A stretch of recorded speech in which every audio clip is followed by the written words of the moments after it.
Hello and welcome to Samuel's Fortress. I'm your host Kirill, and today we're going to be talking about the formation of the medieval kingdom of Croatia. Now, if you watched my previous video, we discussed a little bit about the different theories surrounding who the Croatians were, how the Croatian nation formed in the early Middle Ages, the Croatian ethnogenesis, and so forth, all the different theories about who the original Croats were and so forth. So if you have not seen that video, it might be worthwhile to do that before you watch this video. But nevertheless, what happens in this early medieval period, certainly by at least the 7th century, is that the Croatians, the Croats, will come to control large portions of the Western Balkans.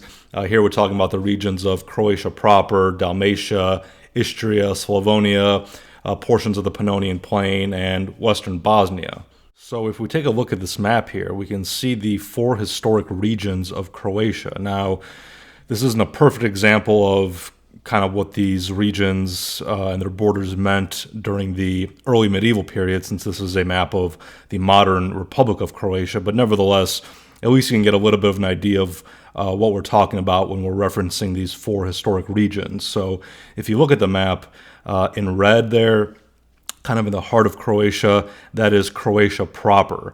To the south of the red area, south of Croatia proper, we'll see kind of the coastline area in blue. That is Dalmatia, the region of Dalmatia.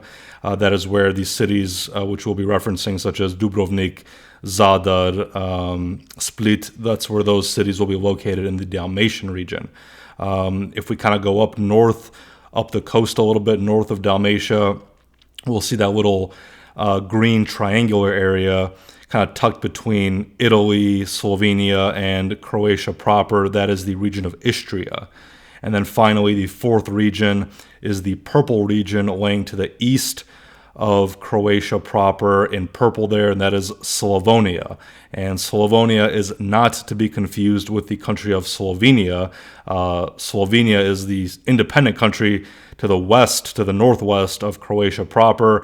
Slavonia is a region, again, of Croatia located to the east of Croatia proper, there in purple. Now, when we talk about the Pannonian region, we're really talking about kind of the northern portions of Slavonia, northern portions of Croatia proper, but mainly the region of Pannonia is encompassed by the modern-day Republic of Hungary, which is the country on the map north of Slavonia and Croatia proper to the east of Slovenia. And then south of Slavonia, kind of tucked between Slavonia and Dalmatia, is the country of Bosnia. So when we're referring to all these different regions, whether it's Dalmatia, Croatia, Slavonia, Pannonia, you can kind of get a general idea based on this map of kind of the regions that we're talking about. Now, although we have these 4 historic regions of Croatia, during the early medieval period, we really see the region of Croatia divided between 2 general zones. To the north, you have what historians refer to as Pannonian Croatia, which really refers to not just the Pannonian Plain, but also to large portions of the Croatian interior.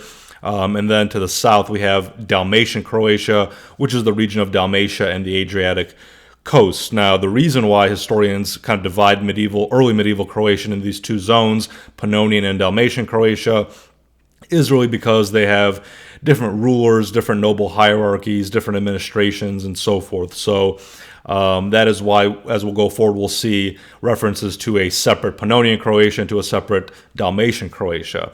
But it gets a little bit more complicated, as well as we'll see that not only are there 2 zones of Croatia, but Croatia as a whole is really divided into what we would call counties, known as župas, and each county is ruled by a count or a kind of noble lord known as a župan. And these are basically kind of self-contained administrative regions, counties, like I said. And the Byzantine sources, specifically Constantine Porphyrogenitus, the 10th century Roman emperor, cites around 11 different župas within the region under Croat control. As we discussed in the previous video, prior to the Croat and the Serb arrival to the Western Balkans, that region was mainly dominated by the Avars, who controlled, like I said, large portions of the Western Balkans, certainly most of the Pannonian Plain and so forth. But as, again, the Croats specifically moved in and came into conflict with the Avars started diminishing in power as the Croatians started establishing their control over large portions, again, of those regions of the Western Balkans and the Pannonian Plain.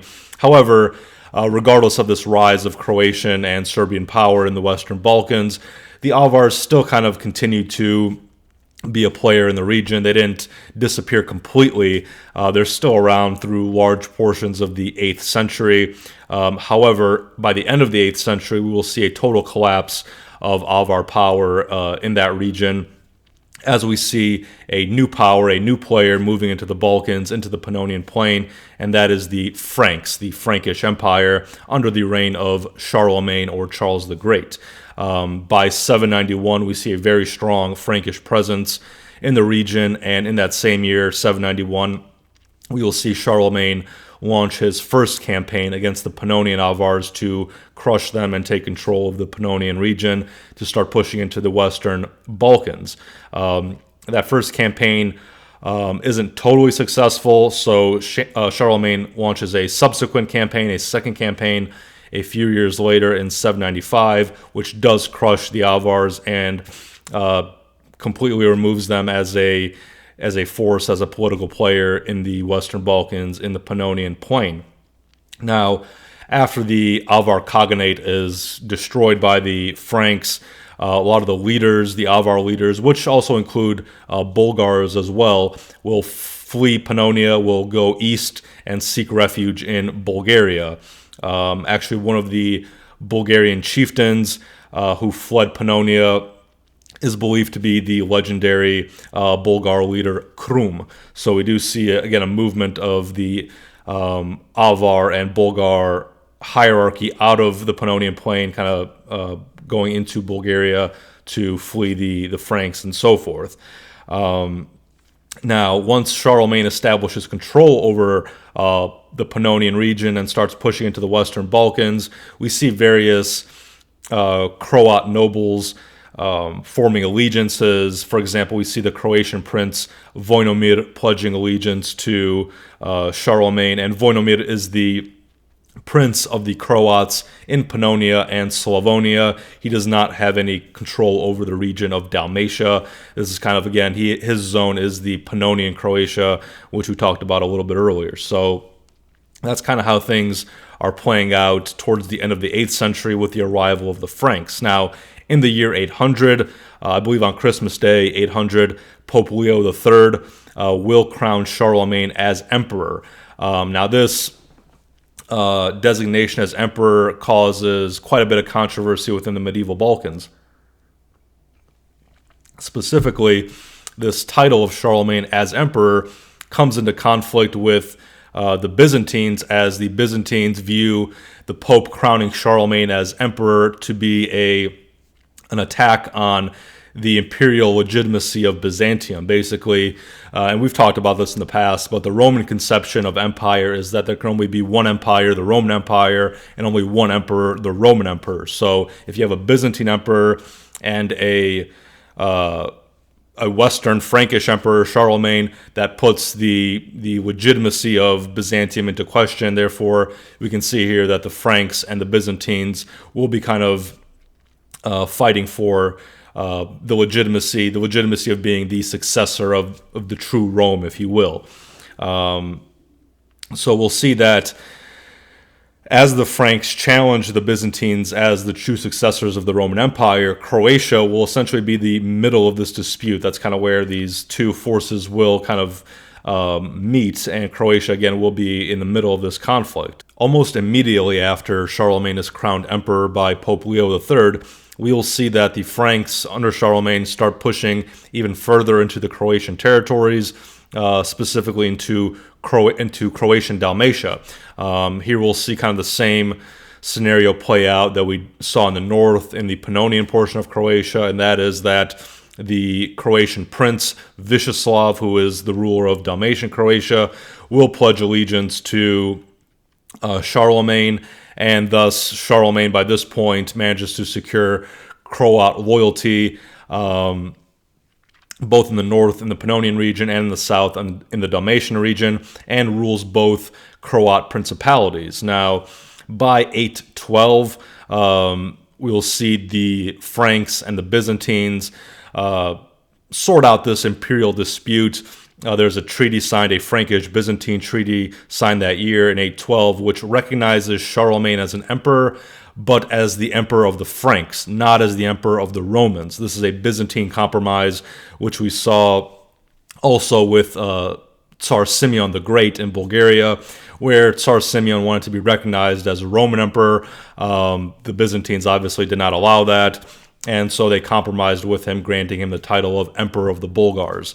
So we see here that the tension is relieved a little bit between the Byzantine Empire and the Frankish Empire, and in exchange for this imperial recognition of Charlemagne, he is supposed to return the Dalmatian coastal cities back to Byzantium, to Byzantine control. These cities, such as Dubrovnik, Split, Zadar,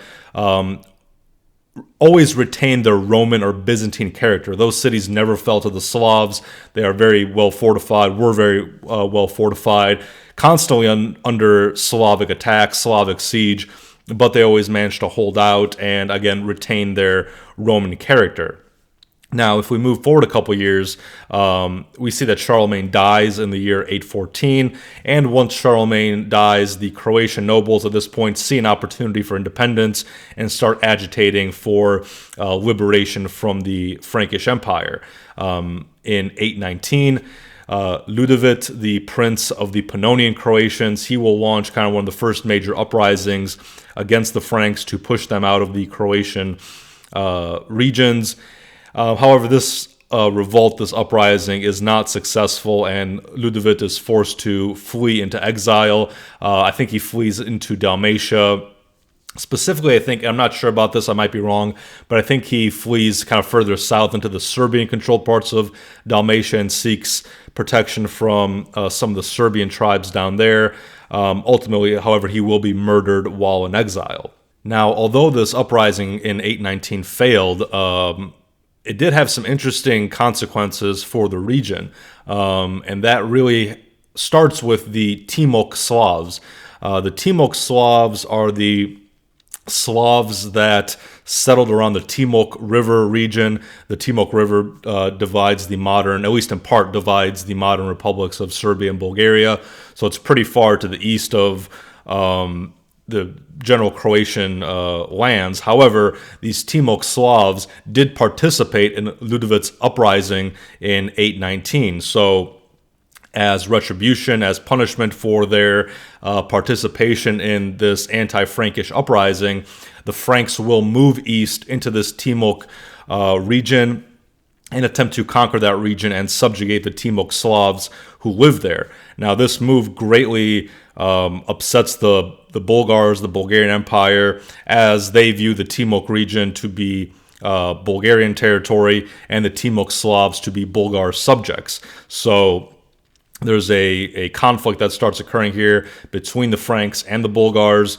and in 824 to 826, the Bulgarians, now under the rule of Omertag, begin to open up communication with the Franks. Omertag sends diplomats and emissaries to the Franks to see if they can settle this border dispute without having to go to war, basically, to see if there's some sort of compromise they can make that both sides are agreeable with. However, after a couple of years, Omertag starts getting very impatient with the lack of progress from the Frankish side on this Frankish-Bulgarian border dispute. So in 827, we'll see Omertag launch a large-scale campaign to the west to push the Franks out of the Bulgar territory, out of the Timok region, and this is very much successful. The Bulgar forces do push the Franks out of the Timok region, and in fact start pushing even further west. The Bulgarians start taking the cities of Belgrade and Sirmium, or the modern-day city of Sremska Mitrovica in northwest Serbia.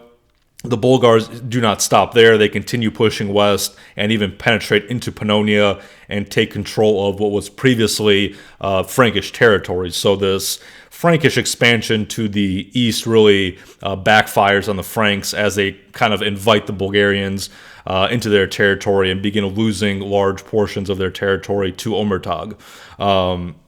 These Bulgar campaigns into Frankish-controlled Croatia will continue well into the middle of the 9th century. Although in, I believe, 845, there is a treaty signed between the Franks and the Bulgars, if I'm not mistaken, which returns large portions of the Pannonian region back to the Franks. However, 10 years later, in 855, we will see the hostilities kind of renewed, where Boris I starts launching campaigns into the region of Dalmatia. So we see that this push of the Franks east into the Timok region, antagonizing the Bulgars, really did not work out well for them, as they kind of opened up a can of worms that they could not really handle, so to speak. Now, the middle of the 9th century is a very chaotic and hectic period in medieval Croatia. Not only do we have the Bulgarians coming in from the east and trying to take over these Frankish-controlled regions in Croatia, but we're also seeing around the same period of time that the Arabs are moving in quite heavily into the Adriatic region, and they are really dominating the Adriatic Sea. They are raiding the Dalmatian coast. They're raiding the Italian coast of the Adriatic. They're sieging various cities. Dubrovnik, for example, I believe in the year 867, is sieged by the Arabs. So this is kind of really devastating, not only for the Roman coastal cities, but also for the Croatian rulers, for the Slavic tribes that live in the Dalmatian region, and so forth. So as the Arabs begin sieging these coastal cities in Dalmatia, we see cities like Dubrovnik begging the Byzantines for help. Again, these are really Roman cities who are generally have been loyal to Byzantium, so they reach out to the Byzantines, specifically to Emperor Basil I, who does respond by sending a fleet, Byzantine naval fleet, to rescue the city of Dubrovnik. Now, the Byzantine support really comes in exchange for direct loyalty to the empire. Not only do the coastal cities like Dubrovnik pledge direct allegiance to Byzantium, but we even see the Slavic tribes pledging their allegiances to the Byzantine emperor. Basically, what Basil I did here was pay tribute to the Slavic tribes who had continuously been trying to siege these various coastal cities from the Croatian interior. They're kind of paid off by the Byzantines in order to bring them under Byzantine control, which does work. The Slavs pretty much stop trying to take these coastal cities. They swear allegiance to the Byzantines. They join the Byzantine navy and begin liberating Italian ports, Croatian ports, and clearing the Adriatic of the Arab presence.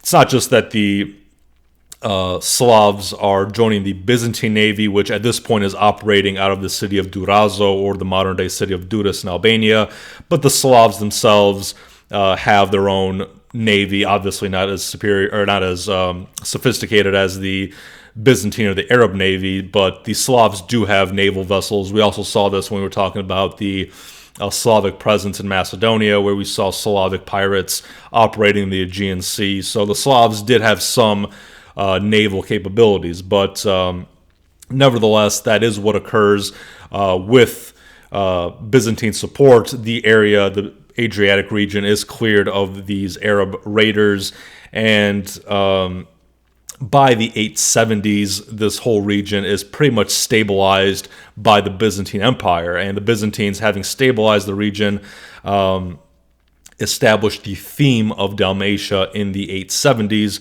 which really comprises the Dalmatian coast and the islands off the Dalmatian coast in the Adriatic. Now, what's important to know here is that although the Byzantines technically now control the Dalmatian region directly, they really take a hands-off approach to governance of Dalmatia. There's not a whole lot of direct involvement by the Byzantines in Dalmatian administration. Especially after this Arab threat was handled, after the Arab raiders were dealt with, the Byzantines really didn't have a whole lot of interest in that region, and we see not that they didn't have interest, but the threat to Byzantine interests in that region declines dramatically, and we see the Byzantines kind of pull away from the Dalmatian region, basically leaving it to the Croatians to administer themselves. A lot of these coastal cities, like I said, are left to administer themselves independently. And not only are they administering themselves independently, but there's really not a whole lot of cooperation or communication between the cities themselves. Each city has its own military, it has its own administration, has its own laws. Basically, these Dalmatian cities in the late 9th century are operating, in my opinion, quite similarly to ancient Greek city-states. They're kind of operating completely independently of one another and have their own internal systems. So really at this point, there's virtually no Byzantine administration in Dalmatia, which is quite unique for a Byzantine theme. It's probably one of the most independent Byzantine themes from what we can tell. So again, the Dalmatian region at this point in time, by the 870s, is technically under Byzantine control. There is de jure Byzantine control. However, de facto, it is under the rule of the Croatians.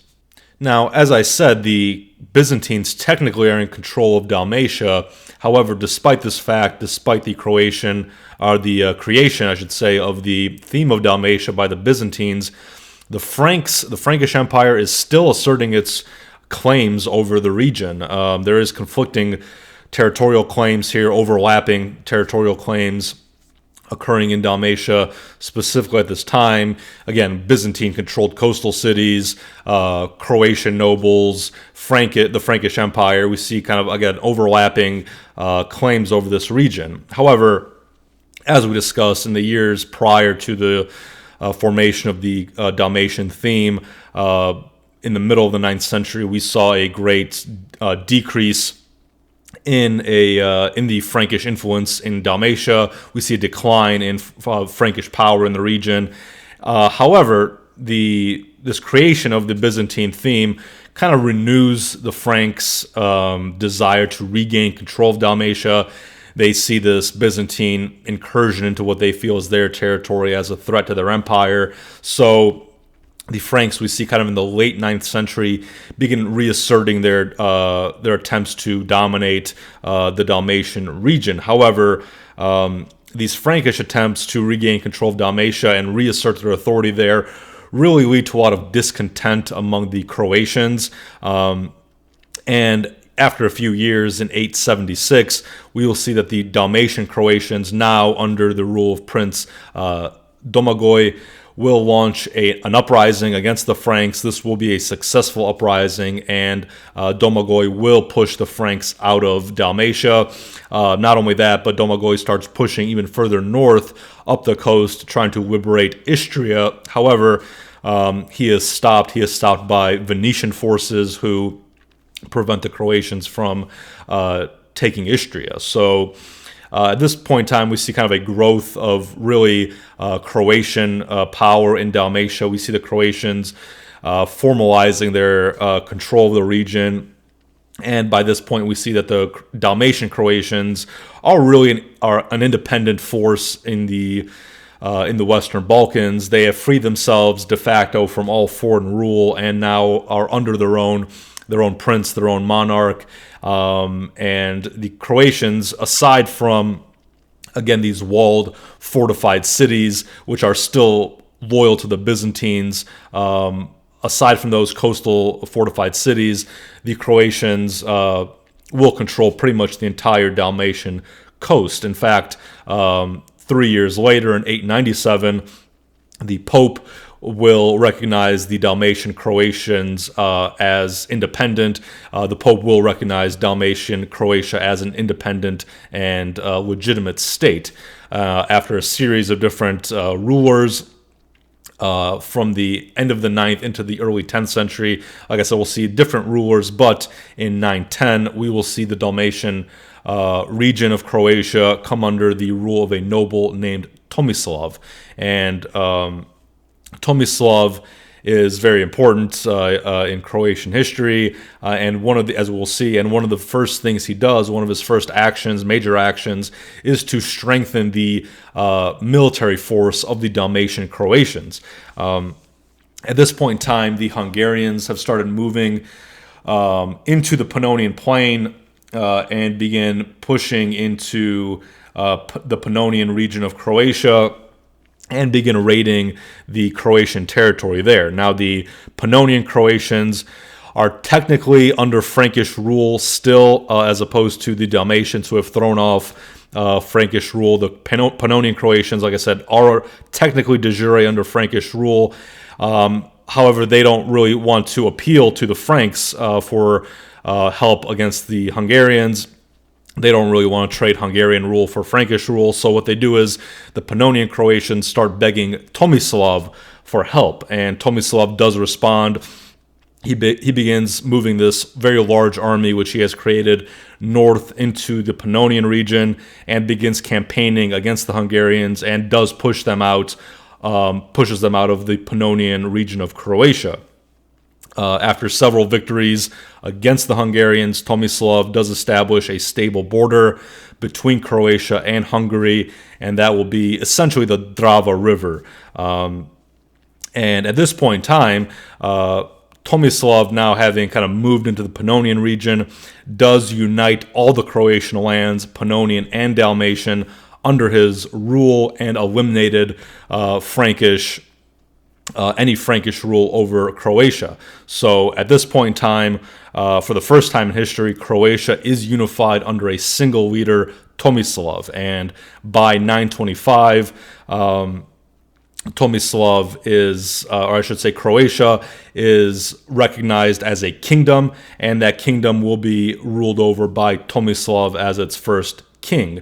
I will now put up a map on the screen so you can kind of see what this kingdom of Croatia looked like around the year 925.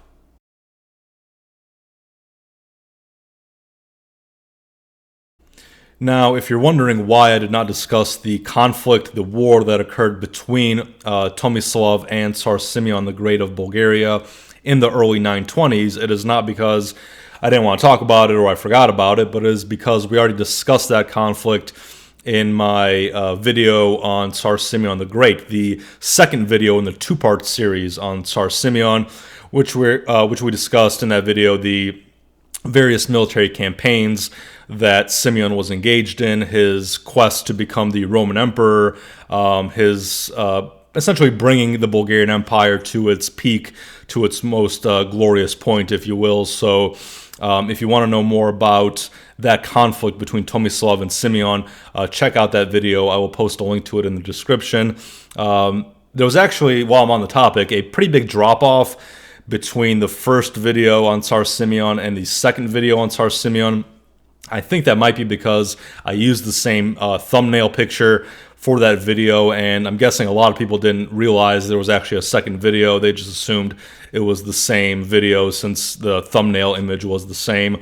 In the first video, we discussed kind of the cultural development in the first Bulgarian Empire under Tsar Simeon, the kind of strengthening of the formalization, the crystallization of the Bulgarian ethnogenesis during the reign of Simeon. But like I said in the second part, we discussed more of the military aspects of Tsar Simeon's reign in Bulgaria. So please check out that video if you have not done so already. Again, there'll be a link in the description to that video. But with that said, I hope you enjoyed this video and you learned a little bit about how the early medieval kingdom of Croatia kind of took form and what the steps were to that process, to the formation of a unified, independent kingdom of Croatia under the rule of King Tomislav. So with that being said, we'll be back next week with some more early medieval history in the Balkans. So until then, thank you very much for watching, and I will see you next time.